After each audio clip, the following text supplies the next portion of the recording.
So, one of the teachers I had when I was in seminary grew up in South Africa as a Lutheran. His dad was English, his mother was German, and they were missionaries in South Africa. And he would teach us these different traditions that they had where he had learned how to worship.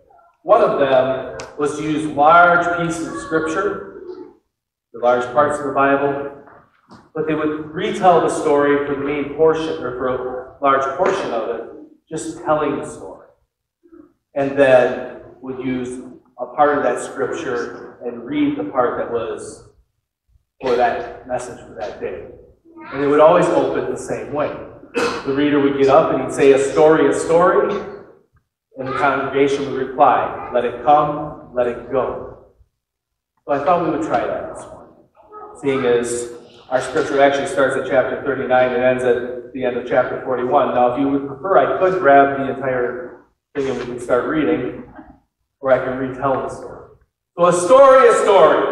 Let it come, let it go.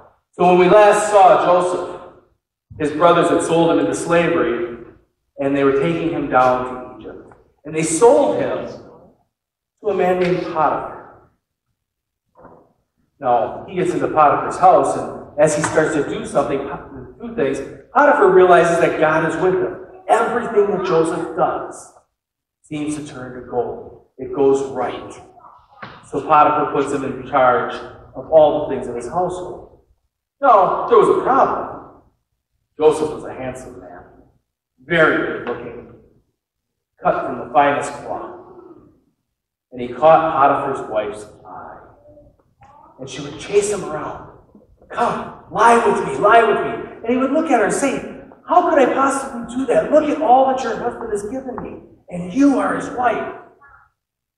But she wouldn't listen, and she continued to chase him, until one day she catches him in the house as he's doing some of what he needs to get done, and there's no one else around. And she corners him, and she grabs hold of his cloak, and she says to him, lie with me. And afraid, he runs, and she grabs the cloak, and he just lets it go. Now, she was a mean woman, devious in mind. She thought, I'll get back at him. So she begins to wail, and her husband comes running, and she has Joseph's cloak. And she looks at him and says, look what this Hebrew has done. I was in here innocently in the house, and he tried to attack me. But when I raised my voice crying, he ran out of the room, forgetting his cloak. And as any good husband would be, Potiphar was angry. So he took his slave and he threw him in prison. And there he sat, rotting away, prisoner of the king's guard. And while he's there, again, God is with him. And the head of the guard notices this and puts him in charge of all the prisoners to take care of all that needs to go on, and just sits back and watches. Well, one day, Pharaoh gets mad at two of his servants, the cupbearer and the baker. And he imprisons them. And he throws them into prison where Joseph is. And Joseph is put in charge of them. And they're there and they languish away. And finally, one day, the two of them have dreams. And Joseph comes in to see them that day, and they look very distraught. And he looks at them and says, what's the problem? He says, well, we both had dreams last night, but there's nobody to interpret them for us. He said, well, aren't all dreams from God? Tell them to me. Well, the cupbearer says, well, my dream went like this. I was standing there, and 3 vines began to grow. And just as they began to grow, they had blossoms on them, and the blossoms immediately turned into grapes. And I took these large, lush grapes, and I crushed them in the cup, and I held the cup up, and Pharaoh took it from my hand. And Joseph says, well, this is simple. He says, within 3 days, Pharaoh is going to lift up your head and restore you as cupbearer. And the cupbearer went away, smiling. Seeing that the cupbearer had a favorable response to his dream, The baker came, excited. Said, I had a dream too, and in my dream I had 3 baskets. And the topmost basket that I was carrying was on top of my head, and it was full of bread. But the birds were eating the bread from the top of my head. Joseph looked at him and said, I'm sorry. Here's what your dream means. In 3 days, the Pharaoh will lift your head up from you and will hang you and put you on a spike, and the birds will eat your flesh. Well, 3 days go by, and both the cupbearer and the baker are brought out, and just as Joseph had told them, the cupbearer was raised up and put back into his position. But the baker, it was as he said. Pharaoh hung him. Now, before they left, Joseph looked at him and said, I have been here a long time. Please remember me to Pharaoh, so that I may be brought out of this place. Because I was brought here from the land of Egypt, or from the land of Israel, stolen from my Hebrew brothers and sisters. And I've done nothing even to be in this dungeon. But of course, they forgot. And time went by, 2 full years, which leads us to our scripture for this morning. After 2 whole years, Pharaoh dreamed that he was standing in the Nile. And there came up out of the Nile 7 sleek and fat cows, and they grazed in the reed grass. Then 7 other cows, ugly and thin, came up out of the Nile, and after them, and stood by the other cows on the bank of the Nile.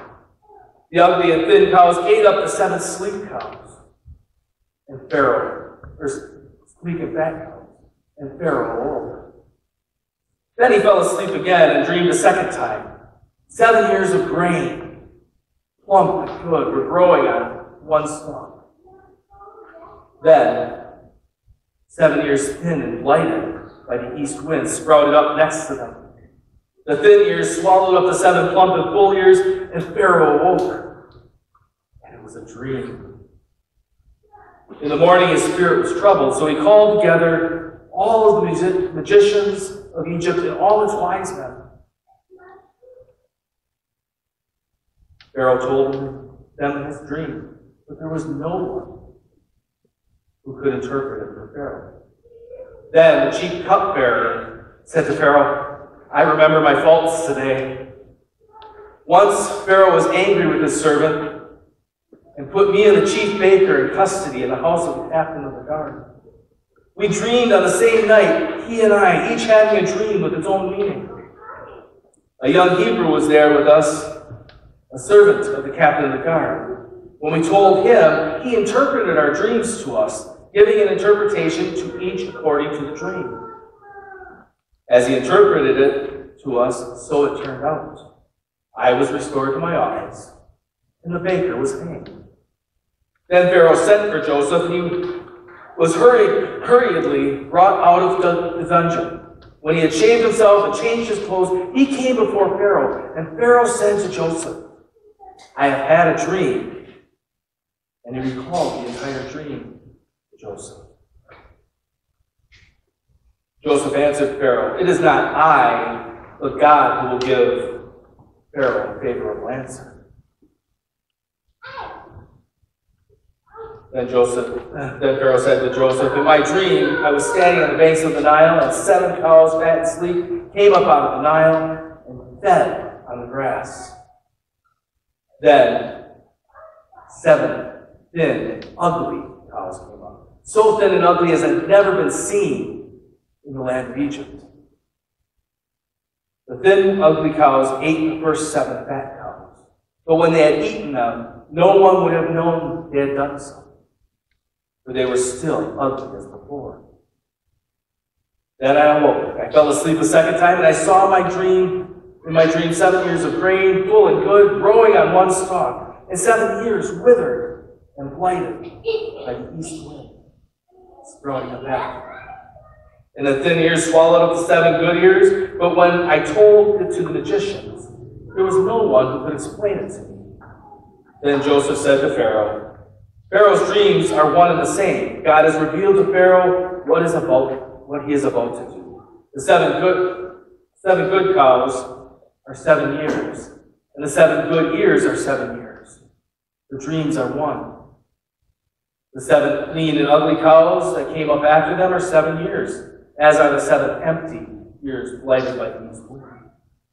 They are 7 years of famine. It is as I told Pharaoh. God has shown to Pharaoh what he is about to do. There will be 7 years of good and plenty in the land, throughout all the land of Egypt. After them there will arise 7 years of famine that will consume the land. The plenty will no longer be known in the land, because the famine that will follow will make it grievous for all. And the doubling of Pharaoh's dreams means that this thing is fixed in the mind of God, and God will shortly bring it about. Now, therefore, let Pharaoh select a man who is discerning and wise, and set him over the land of Egypt, and take 1/5 of the produce of the land of Egypt during the 7 plenteous years. Let them gather all the food of these good years that are coming, and lay up grain under the authority of Pharaoh for food in the cities, and let them keep it. That food shall be a reserve for the land against the 7 years of famine that are to befall the land of Egypt, so that the land may not perish through famine. The proposal pleased Pharaoh and all his servants. Pharaoh said to his servants, "Can anyone find anyone else like this, one in whom the Spirit is the Spirit of God?" So Pharaoh said to Joseph, "You shall be over my house, and all my people shall order themselves as you command. Only with regard to the throne will I be greater than you." And Pharaoh said to Joseph, "See, I have set you over all the land of Egypt." Removing his signet ring from his hand, Pharaoh put it on Joseph's hand. He arrayed him in garments of fine linen and put a gold chain around his neck. He had him ride in the chariot of his second in command, and they cried out in front of him, "Bow the knee." Thus he set him over all of Egypt. Moreover, Pharaoh said to Joseph, "I am Pharaoh, and without your consent no one shall lift up a hand or foot in all the land of Egypt." Pharaoh gave Joseph the name Zephanath-Paneah, and he gave him Ansah, the daughter of Potiphar, priest of On, as his wife. Thus Joseph gained authority over the land of Egypt. Joseph was 30 years old when he entered the service of Pharaoh the king. And Joseph went out into the presence of Pharaoh and went through all the land of Egypt. During the 7 plenteous years, the earth produced abundantly. He gathered up all the food of the 7 years when there was plenty in the land of Egypt, and stored the food up in the cities. He stored up in every city the food from its fields around it. So Joseph stored up the grain in such abundance, like the sand of the sea, that he stopped measuring it, because it was beyond measure. Before the years of famine came, Joseph had 2 sons, whom Ansah, daughter of Potiphar, priest of On, bore to him. Joseph named the firstborn Manasseh, for he said, "God made me forget all my hardships and all my father's house." The second he named Ephraim, for God has made me fruitful in the land of my misfortune. The 7 years of plenty that prevailed in the land of Egypt came to an end, and the 7 years of famine began to come, just as Joseph had said. There was famine in every country, but throughout the land of Egypt there was bread. When all the land of Egypt was famished, the people cried out to Pharaoh for bread. Pharaoh said to all the Egyptians, "Go to Joseph. What he says, do." And since the famine had spread over all the land, Joseph opened up all the storehouses and sold to the Egyptians, for the famine was severe in the land of Egypt. Moreover, all the world came to Joseph in Egypt to buy grain, because famine became so severe throughout the world. Here ends the reading of God's Word. May it have rich blessings on your life.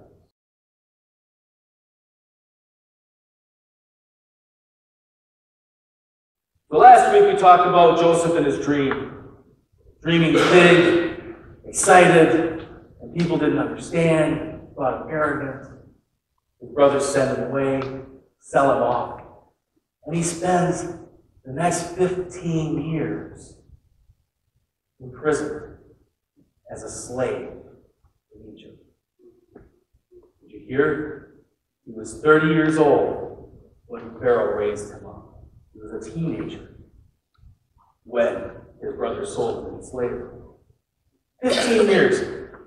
How many of us would like to go through heartache and hardship for 15 years? Struggle, scared, enslaved, imprisoned for nothing that you actually did. No reason whatsoever, except for the fact that you happened to tell somebody what your dream was and they thought you were arrogant and rude. And yet God is with Joseph the entire time. Now, we struggle with this idea that God is with us all the time, even in those hard times. I mean, this was 15 years for Joseph. How many of us have a hard time remembering God's with us for 2 weeks? You struggle, right? Everything's going wrong. Everything you do seems to turn to mush. Nothing's good. And yet, every step of the way, God is with Joseph. And people see it. They see it in how he does things. They see it in how things happen around him. They see God with Joseph. Well, that's all fine and well. It's a wonderful little story, isn't it? Written thousands of years ago. Sounds like all those little fairy tales we tell the kids, right? All of those Aesop fables that we tell them so that they know exactly what's good and what's evil, how things should be. But that's not the way it works in our lives. That's not how it goes in our world. Things are different now, right? Things are faster now. Things are harder now than they ever have been. How many farmers I got in the room? Okay, how many people have ever hayed? How many people remember having to take that hay and put it in the hay mound? Who remembers being in this last week, weather, being up at the top of the hay mound, stuffing that hay up there? Okay, how many people have gone down the road and see how they hay now? The great big bales, they just, wow, would you have given your right arm for that? Things are so much easier now. But it's harder today than it's ever been. How many people here see a specialist as a doctor who's made things better? How many people here remember going into the doctor and he pulls out the needle and he had that miracle drug called penicillin? Didn't matter what it was that happened to you, give you a shot of that, you're going to be better? And you didn't feel any better afterwards, did you? Oh, you kind of walk like I've been walking for the last few weeks. Things are so much harder now. But I need to tell you a story. I got up Monday morning, my slate was clean. My week looked easy. I'm looking at the weather going, oh, I'm not setting foot outside that office. By 10 o'clock, it no longer looked like that. By Wednesday, I was having one of those 3P days. You know what a 3P day is? Personal pity party. I had gone to rehab, they doubled my exercise, I hurt, I wasn't feeling good, I'm sweating. I get a phone call, just not feeling good at all. Can you come and help me out, Pastor? Yeah, I can be there in an hour. Get a call back. Can you be there a little bit sooner? I got to be at work. Yep. I'll just skip lunch and I'll be there sooner. And I get into work and I'm waiting for that person to get here and there's a message on my phone. You can't write this stuff, folks. Hello. My name is Minister James Smith. I'm at the Flying J. I'm out. I've heard this story before. Pastors being related to, I'm going to say my name is Minister James Smith, and therefore we're brothers. And I'm at the Flying J, and I know what's coming next. He's going to need help. He wants help. All right, can you roll the slide ahead? Anybody know who that is? You ever see him before? Recognizable? Notice the plaque up behind him. His name is James Smith. That's in the 1980s. Roll it for me again. Jay Smith went to play for Purdue. From Kankakee, Illinois. Went and played for Purdue. He made All-State when he was in high school. Made a couple different bowl games. 4th round draft pick in 1984. He's played for the Washington Redskins, Oakland Raiders, Minnesota Vikings. He even spent a week playing for the Packers. He was quick to let me know that. So I got this phone call. And he tells me what's going on. His car broke down just before he hit the off-ramp on 65 there, right by the Flying J. Tom went down, towed him back, and, got it in there, and they thought it was one thing, and it ended up being another thing. I'm like, I'm just looking for a place to stay tonight if I need to stay. Did you know anybody that's got it? Let me take a look. Let me make some phone calls. If I type this phone number into Google, sure enough, that's what I see. It's got to be the wrong guy. This can't be the guy who's playing for the NFL. Why would he be calling the pastor? So I called Tom. You got a car there you're working on, the guy that broke down? Yeah. We can't seem to fix the thing. Every time we touch something, something else breaks. Went through the pulley, the water pump, the G valve, and the number just keeps going up and up. Jim had called his pastor back home. Pastor had wired somebody over. All he was looking for was a place to stay. So I called him.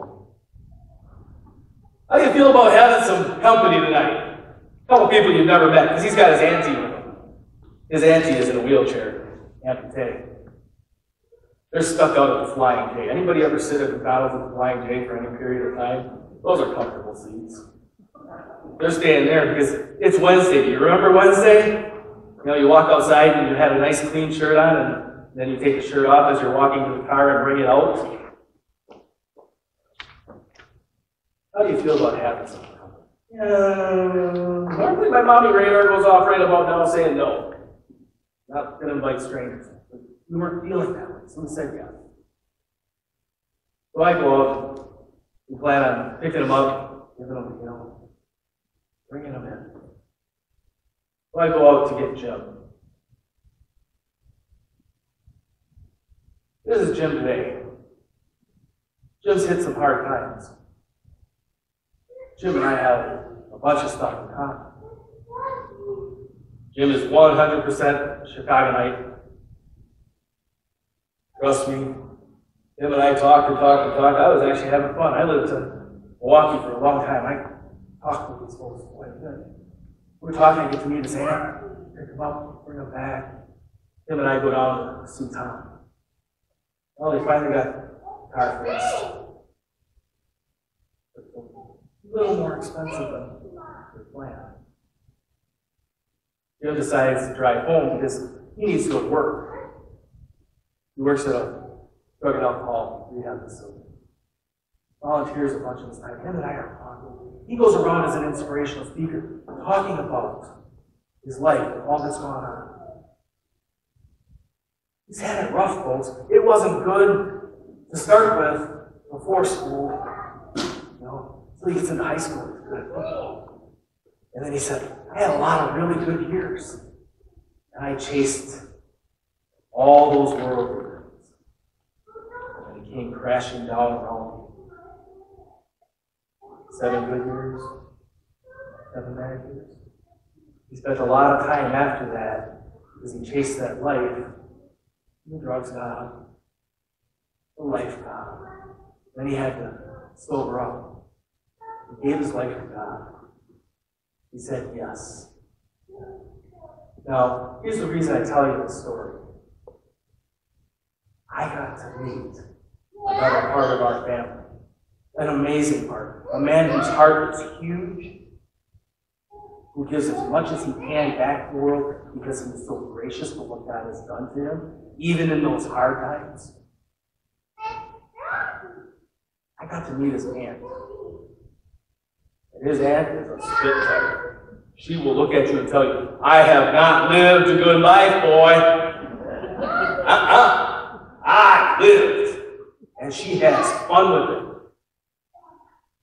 So we brought him to the house.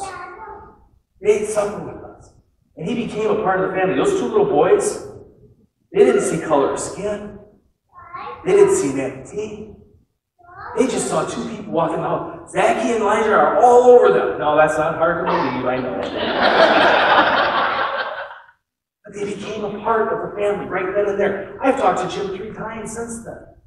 Facebooking, texting, you name it. Completely and utterly gracious. And all we did was give him a meal and help him all over. But here's the thing. You got to answer the phone. I want to challenge all of us. We're living in a world today where you have to be careful. There are some dangerous things out there. But we miss out on so much of God's world and the beautiful people that are in it because we're afraid to answer the phone. We're afraid of what might happen. You can't write this stuff. I mean, when he started telling me, I was sitting there just like all of you would be going, yeah, sure, keep talking. Keep talking, yeah, And when's the punchline coming? Come on. When are you going to ask me? He never asks. He never wants to ask us for money. He didn't ask for a meal. He was looking for a place to stay in case they needed to stay another night. Because he knew how much money he had. He knew what it was supposed to cost. And he had that. Just enough to make it home now. All he wanted was just to make it home. So he could get back to his job. So he could get back to serving.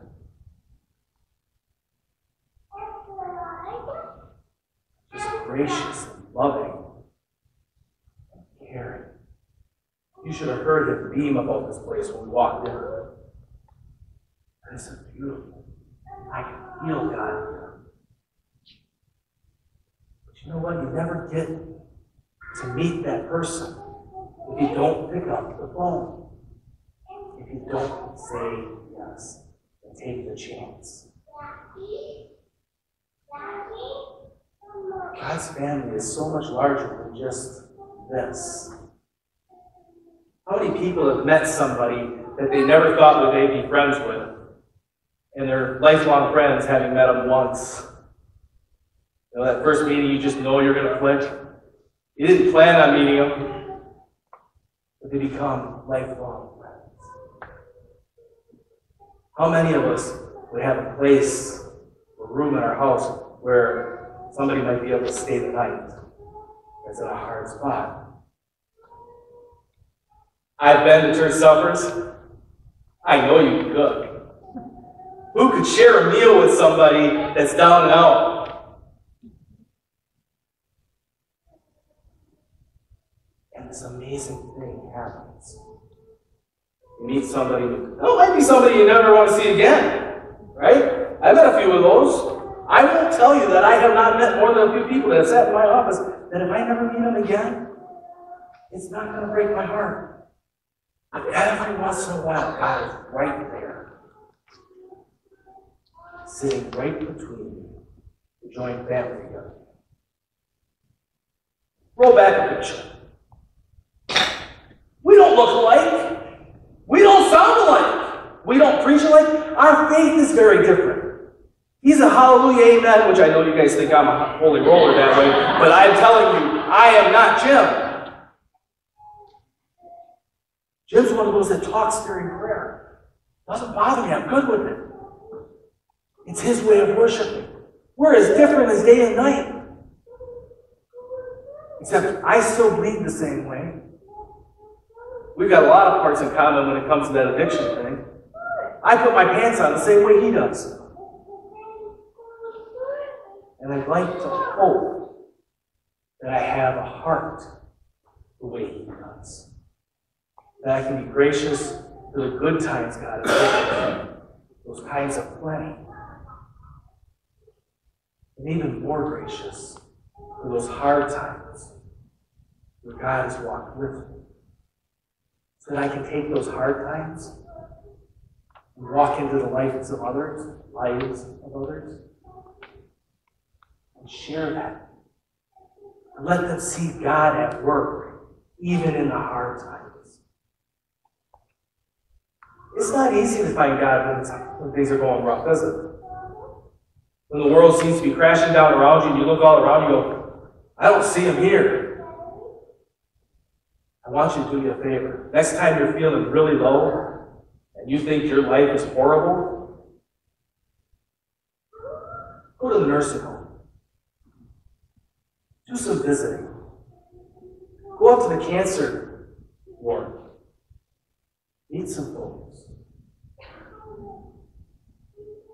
Talk to somebody who's trying to find a job when we're told jobs are plenty and can't seem to get hired no matter what they do.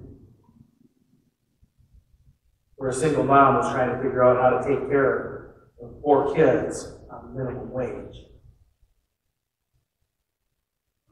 Anytime you think you got it bad, go out and talk to someone else.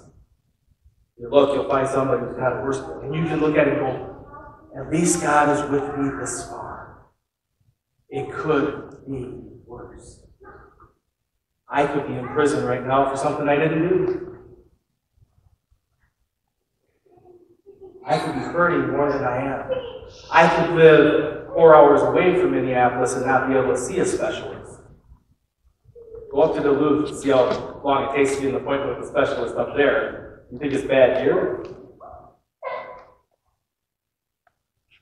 Look at the world from a different perspective and see God present.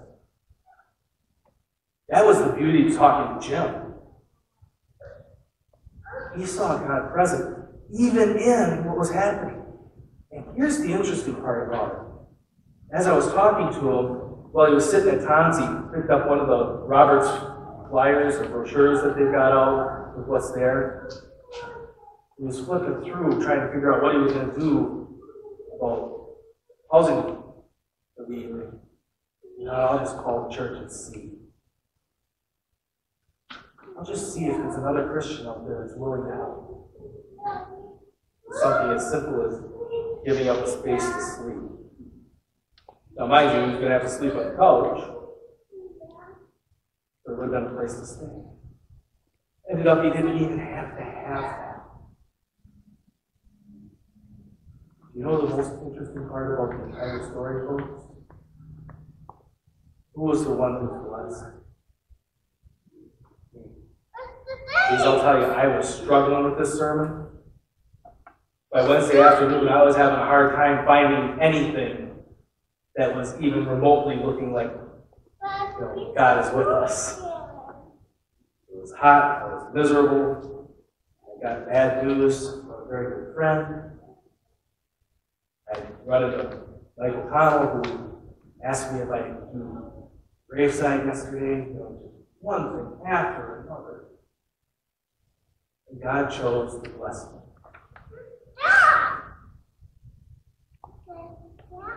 By a simple message. And I almost missed it. I almost didn't call back.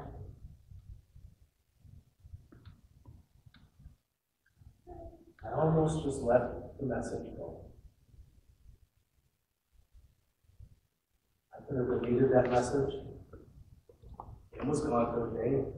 None of you come and answer the phone. Nobody would have been the wiser. But by answering that call, we were blessed. We got a bigger family now. Next time Jim comes through the area, because his mama, she's living over in Minnesota, in the cities. The reason she's living over there is they just put her in a hospital. This is where she was living. He's dealing with all of that going on. But he's good with it because he knows God. He's good with life because he knows God's with him. I'm going to guess, I've never been to Jim's house. I'm going to guess that Jim isn't living in some palatial mansion. I'm going to guess he's probably not living in a house that's even as nice as mine. I'm going to guess it's probably an apartment for him and his wife, who, by the way, is a phenomenal woman as well. Got to talk to her for a while on the phone because they had to call up to thank me graciously. But all week, since Wednesday, I've been on cloud nine. That faith in people has been restored. Week didn't get any easier. It got hotter. There was more stuff to do. The internet wasn't working when I needed to work. I needed to get stuff done. I still had the sermon put together. I still had the PowerPoint to do. And it didn't matter. God was with me. God is with each of us. And this family we're a part of, fuzzy little white things we call fingers, will be different colors. We can talk to them. We can have different faith journeys. We can have different backgrounds. But we got one thing in common. A Heavenly Father that loves and blesses us in ways we can't even begin to understand. And for reasons we can't begin to comprehend. Answer the phone, folks. See what God has in store for you. Take the time to get to know God's God in a way you never did before. Amen. Amen.